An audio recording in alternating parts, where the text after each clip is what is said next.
네, 최미경의 책다방 시간입니다. 최미경 작가 나오셨습니다. 안녕하세요. 안녕하세요. 네, 아나운서님, 저희 처음부터 이런 얘기 궁금해서 한번 물어보는데, 혹시 책 좋아하세요? 책이요. 근데 네. 좋아한다라고 하면 항상 생각이 나고 항상 뭔가 음, 해야만 할 것 같은데 음, 그런 걸 좋아한다라고 하면 사실은 막 좋아한다기보다는 저는 그 책과 가까운 좀 시기 그 타이밍이 항상 있는 것 같아요. 어떨 음, 때는 약간 특히 봄, 가을 이럴 때 좀 오, 책이 많이 끌린다고 네, 해야 될까요? 네. 좋아한다고 할 수는 없지 않을까요? 저랑 비슷하세요. 저도 정말 순수하게 책을 좋아하는 것보다는 출판사에 있고 또 책방에 있으니까 어쩔 수 없이 책과 가까워진 그런 계기가 좀 있거든요. 네. 네. 오늘은 지난 화요일 날 이 세계 책의 날이었거든요. 네. 그래서 책과 관련된 책을 청취자분들한테 소개해 드릴 건 어떨까라고 해서 네. 책과 관련된 정말 책을 가지고 왔습니다. 책과 관련된 네. 책이라고 네. 하니까 어떤 책일지 참 궁금하긴 하네요. 어떤 제목의 책인가요?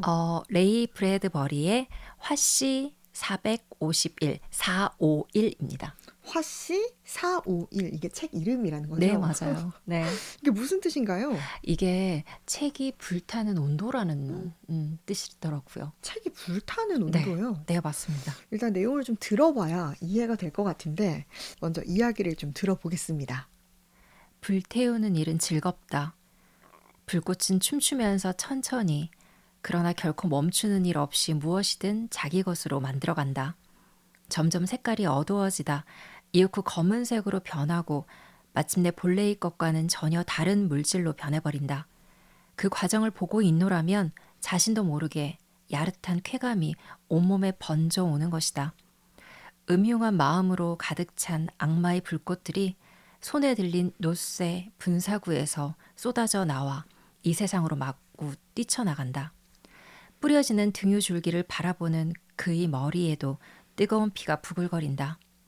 분사구를 쥐고 흔드는 손은 광기에 찬 교향곡을 연주하는 지휘자처럼 불꽃들을 이리저리 뿌려놓는다. 역사의 유물들이 넉마 쪽으로 전락하여 타닥거리는 단발마의 비명으로 고통스러워하다가 이윽고 새까만 수치되어 비참한 운명을 끝낸다. 이윽고 색감에 수치되어 비참한 운명을 끝낸다라고 이렇게 마무리가 됐는데 네. 이게 어떤 장면인가요? 이 책의 주인공은 몬테크인데요. 이 네. 몬테크는 직업이 방화수거든요. 네. 그 방화수는 불을 지르는 사람이라는 뜻으로 이 시대 이 소설의 어떤 시간 속에서는 네. 어, 책을 소유하거나 음. 책을 읽는 거를 불법으로 지정해 오. 놓고 만약에 그런 사람이 발각되면 그 집을 전부 다 불을 태우는 음. 그런 설정으로 소설이 이제 그려지고 있거든요. 네. 그러니까 이 주인공인 몬테그가 그 책을 불태우는 그런 맞습니다. 직업이라는 거죠. 네. 지금 방금 보신 첫 장면은 네. 책을 불태우는 장면을 묘사한 네네. 거거든요. 이 몬테크는 이 내용에서 봐도 불태우는 일이 즐겁다고 생각하고 음. 있거든요. 그리고 그 일에 대해 전혀 아무런 거리낌도 없고 음. 의문도 없고 다만 자기가 충실히 업무를 수행하고 있다고 이렇게 생각하고 있는데 네. 어느 날 이웃집 소녀 클라리세를 만나게 되면서 자신이 가지고 있던 생각이 조금씩 금이 생기기 음. 시작하거든요. 클라리세가 어떤 소녀인지 좀 궁금해지네요. 맞죠. 그냥 보면 되게 평범한데 네. 대화도 좋아하고 풀과 꽃을 좋아하고 하늘 보면서 이제 이야기하는 거 좋아하고 네. 이러한 아주 평범한 소녀인데 네. 현실 속에서 보면 그렇지만 이 소설의 또래 10대들과는 너무나 좀 차이가 있어서 좀 음. 이상하고 난해한 소녀다라는 이야기를 하고 있거든요. 네. 사실 앞서 말씀드렸다시피 이 시대는 아주 세속적이고 통속적인 이 음. 정보만을 되게 중요하게 취급하고 빠른 속도로 문화에 중독된 사람들이 살아가고 있거든요. 네. 그래서 사람들이 비판적인 생각을 갖게 만드는 독서를 불법으로 아. 정했고요. 그러면 여기서 이제 클라리세는 이런 게 뭔가 좀 잘못됐다라는 걸 안다라고 볼 수 있겠네요. 맞습니다. 그래서 몬테크는 이제 클라리스를 처음 본 날부터 자기가 지금 누리고 있는 것, 자기가 생각하는 것을 다시 한번 생각하게끔 하거든요. 네. 어, 자기 집에는 이제 벽을 가득 채운 아주 커다란 TV가 삼면에 있고 안에는 24시간 모자랄 정도로 그거를 계속 보고 있고요. 음. 그리고 자신은 지금 누구도 사랑하지 않는다는 것도 깨닫게 음. 되거든요. 네, 근데 뭐 아무리 이런 걸 깨닫는다고 해도 이미 독서가 불법으로 금지되어 있는 그런 세상에서 지금 방화수라는 직업을 갖고 있는데 네. 이걸 바꿀 수는 없을 것 같아요. 그쵸. 혼자의 힘으로는 바꿀 수 없죠. 네. 그래서 스스로 고민하고 힘들어하거든요. 음. 그런데 그 순간 이제 클라리세가 갑자기 실종되었다는 이야기를 전해 듣게 되고 또 그 사이에 책을 소유하고 있는 어떤 여성이 방화서로 신고가 들어오면서 네. 그 여성의 집을 불태우고 그 여성은 또 스스로 목숨을 잃는 그 장면을 목격함과 동시에 네. 굉장한 혼란에 빠지게 되죠. 그리고 나서 이 몬테크를 보면서 이 주인공 상사였던 이 비티가 네. 몬테크가 거기에서 이제 헤어나오지 못하니까 직접 와서 자신이 가지고 있던 생각, 책에 대한 생각을 이렇게 몬테크한테 다시 한번 이야기하는 그런 부분이 있거든요. 네. 그 부분 먼저 또 듣고 이야기를 이어가면 좋을 것 같아요. 몬테크는 침대에 앉은 채 꼼짝 않고 듣고 있었다. 광범위한 영향력, 광범위한 대중들을 상대로 그 때문에 모든 것은 갈수록 단순해졌네. 한때는 책이라는 것도 이곳저곳 모든 사람들에게 대접받았지. 경제적인 부담이 적기도 하고 세상은 아직 여러모로 여유가 많았으니까.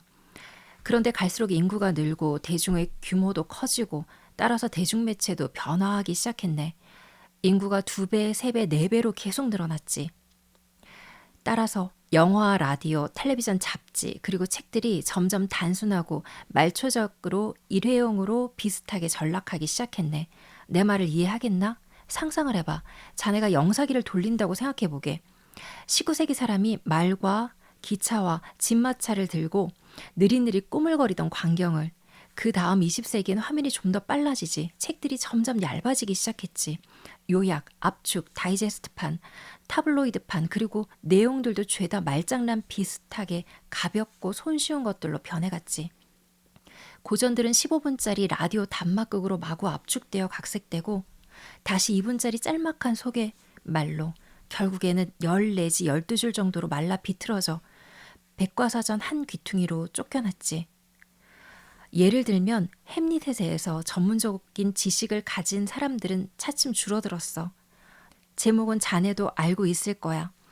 나중에는 햄릿에 대한 모든 정보를 제공해 드립니다. 해서 보면 기껏해야 한 페이지 정도 설명해 놓은 게 다가 되겠지. 더 빨리, 질주, 더 빨리, 재미없는 것 죄다 내팽개쳐져 버리는 거야. 학교 교육도 단순해져 갔지.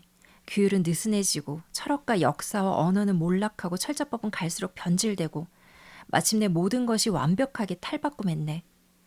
말초적이고 단순한 것으로 눈 깜짝할 사이에 후딱 일을 끝내고 나면 그때부터 마냥 놀고 즐기는 시간이 시작되는 거지. 사색의 시간 없이 말이야. 근데 이 이야기를 지금 듣다 보니까 궁금한 게 이 화씨 451, 이 책이 언제 출간된 거예요? 1953년이죠. 1953년인데 사실은 방금 들었던 이 내용들이 요즘과 굉장히 비슷하다라는 그죠. 생각이 들었거든요. 네. 일단은 뭐 그때는 텔레비전 자체가 네. 좀 컬러 TV가 이제 막 맞아요, 나왔을 맞아요. 그런 시기인 네. 것 같기도 하고 네. 또 막 뒤로 갈수록 뭐 더 빨리 네. 뭐 이런 뭐 단막극이 나오고 뭐 2분짜리가 나오고 이게 요즘 젊은이들이 추구하는 그쵸. 뭐 네. 영상을 압축해서 본다거나 네. 짧은 영상을 추구한다거나 이런 네. 모습이 이 시대에 어떻게 쓰여졌을까 참 의아하긴 해요. 그러니까요. 저도 다시 한번 책을 읽으면서도 대체 이게 50년대 초에 발표된 책이 맞는가라는 거에 대한 의문을 되게 많이 품었거든요. 진짜 누가 다시 돌아가서 수정한 것 같아요. 그러니까요. 이 레이 브래드버디 이 작가는 네. 과학기술의 발달로 인해 사라져가는 정신, 인간의 생각이 통제되는 이 사회에 대해서 경고가 담긴 가까운 미래에 대한 이야기를 SF 소설로 담아냈거든요. 네. 그런데 정말 말씀하신 것처럼 지금의 이야기를 담아내는 것 같아 되게 네. 놀랍죠. 진짜 또 신기해요. 아까 소설에 등장하는 이게 물건들도 그렇고 네. TV들도 그렇고 여기 이 소설 속에는 이 방화서에 사는 로봇개도 요즘에 왜 애완동물을 이렇게 로봇으로 만들어 쓰는 것도 네네. 그런 장면도 나오고요. 또 음. 이 파버라는 노교수가 나오는데 이 주인공 몬테크가 무선으로 통신하기 위해서 뭔가를 이렇게 주고 귀에 꽂으라는데 정말 아이팟 같다는 느낌이 들거든요. 그런 1953년에 쓰였는데도 지금 이 시대에 맞는 그런 모든 것들을 선보여서 사실 아마 현 시대에 와서 이 소설이 좀 더 부각되지 않았나라는 생각이 음. 듭니다. 근데 진짜 이야기로 다시 돌아가서 이 상사인 비티가 이런 책에 대한 이야기를 했잖아요. 네. 그러면 몬테크의 생각이 좀 달라지긴 했나요? 아니요. 이제는 좀 더 과감해져서 방화하러 나간 집에서 몰래 책을 한 권씩 숨겨가지고 와서 음. 자신의 집에 이렇게 숨겨놓기도 하고요. 네. 또 그 숨겨놨다는 이야기를 아내한테 또 하기도 하고요. 네. 그리고 아내의 친구들이 집으로 왔을 때 모든 그 친구들 앞에서 자신의 책을 보여주면서 시를 이야기하기도 음? 합니다. 책을 이렇게 소유하는 것만으로도 네, 불법이고 본인이 네, 방화수인데 네, 맞아요. 시를 읽는다는 게 참 놀랍네요. 그렇죠. 네. 어떤 나름대로의 어떤 깨짐 이런 어떤 결심 이런 것들이 서는 부분이 딱 나오거든요. 음. 그럼 이 몬테크가 네, 읊었던 그 네, 시를 좀 네. 들어보죠. 아, 사랑이여, 우리를 진실되게 하라. 우리 서로를, 세상을, 우리 앞에 놓인 환상의 거짓은 현란한 아름다움은, 새로움은, 진실로 아무런 기쁨도 사랑도 은총도 확신도 평화도 그리고 고통을 막는 방패도 아닐지니 우리는 지금 이 어두컴컴한 대지에서 저항과 탈출의 혼란에서 무지와 맹목의 전쟁터에서 이 기나긴 밤에 저항과 탈출의 혼란에서 무지와 맹목의 전쟁터에서라고 네, 표현을 하기도 했는데 그래서 이게 어떻게 되나요? 신고당하거든요. 아내한테요. 아내가 와, 신고를 해요. 몬테크가요. 네, 아내를. 네, 그래서 어떻게 아내가 되는 신고. 거예요? 네. 그 뒤로 정말 재미난 장면들이 뒤로 손에 땀을 쥐는 네. 장면들이 정말 나오는데 이 소설은 영화화됐고 또 음. TV 소설 미국에선 TV 소설화도 이렇게 됐다고 네. 얘기를 하더라고요. 네네. 어, 뒷이야기는 여기까지 들려드리려고 하거든요. 네. 이 책을 읽으면 솔직히 저는 이런 생각이 들었거든요. 그 책을 읽는 동안에 왜 이 사색하고 또 생각하는 시간이 꼭 필요한지 음. 또 TV나 인터넷에서 퍼뜨리는 정보를 정말 주는 대로 다 받을 건지 이런 다양한 생각들을 좀 했습니다. 음. 작가 브래드버리는 2007년 인터뷰에서 이 21세기를 살아가는 이들은 책과 신문이 TV에게 무너지고 TV가 유튜브 같은 인터넷 동영상에게 잠식되고 유튜브가 틱톡에게 쓰러져가는 모습을 보며 인간이 즉석 욕구 충족이 얼마나 취약한 존재이며 음. 미디어가 이 소비자의 모든 욕구에 부응하는 형태로 이렇게 점점점 진화할 경우에 문화가 하향 평준화 될 것인지에 대해서 되게 걱정스러운 마음을 많이 비쳤거든요. 네. 그래서 이런 책을 읽으면서 이 생각에 대해서 책이 우리한테 정말 얼마나 귀한 존재이며 네. 또 우리가 이 책을 어떤 식으로 다시 한번 활용해야 되고 읽어내야 되는지를 좀 생각하게 하는 소설이 네. 아니었나라고 해서 세계 책의 날 음. 즈음 해가지고 제가 이걸 네. 한번 소개해 드리고 싶었습니다. 정말 오늘 이 시간을 통해서 저도 그렇고 우리 청취자분들도 이런 좀 책에 대해서 다시 한번 생각해보는 그런 시간, 그런 네, 계기가 됐으면 참 네, 좋겠다 이런 생각이 듭니다. 오늘 최미경의 책다방 최미경 작가와 함께했습니다. 고맙습니다. 감사합니다.